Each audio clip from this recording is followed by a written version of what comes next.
পবিত্র রমজান মাসে চেষ্টা করবেন দুইটি আমল থেকে সম্পূর্ণভাবে বিরত থাকার জন্য।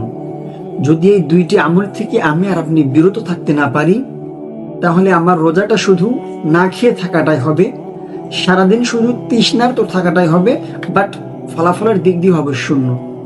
সো 1 নাম্বার হচ্ছে গীবত। খুবই মারাত্মক এবং সেন্সিটিভ একটি পাপ, পরনিন্দা। কেমন পাপ?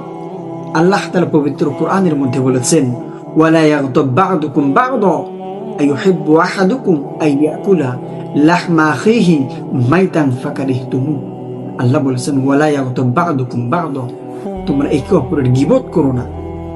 আইয়ুহিব্বু আহাদুকুম আইয়াকুলা লাহমা আখিহি মাইতান ফাকারিহতুমু, তোমাদের মধ্যে কি এমন কেউ আছে যে তার মৃত ভাইয়ের গোশত খেতে পছন্দ করে?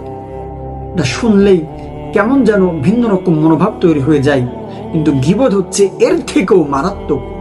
যদি আমি আর আপনি রোজা থেকে এই গীবত থেকে বাঁচতে না পারি, আমার রোজাটা শুধু অনাহারে থাকাই হবে, শুধু ক্ষুধার্তের কষ্ট সহ্য করাই হবে, ফলাফলের দিক দিয়ে হবে জিরো।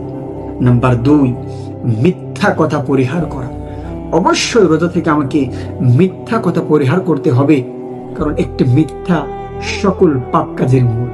নবীজি সাল্লাল্লাহু আলাইহি ওয়াসাল্লাম বলেছেন, যে ব্যক্তি রোজা থেকে মিথ্যা কথা পরিহার করতে পারলো না, আল্লাহ তাআলার কাছে তার এই রোজার বিন্দু পরিমাণ, সামান্য পরিমাণ কোনো মূল্য নেই। সো রোজা থেকে অবশ্যই আমাকে এই দুইটি পাপ কাজ থেকে বিরত থাকতে হবে। নাম্বার 1 গীবত, নাম্বার 2 মিথ্যা। আসুন আমরা গীবত এবং মিথ্যা থেকে সারা জীবনের জন্য তওবা করি। জীবনে আর কখনো কারো গীবত করব না, মিথ্যা কথা বলবো না। গীবত কি?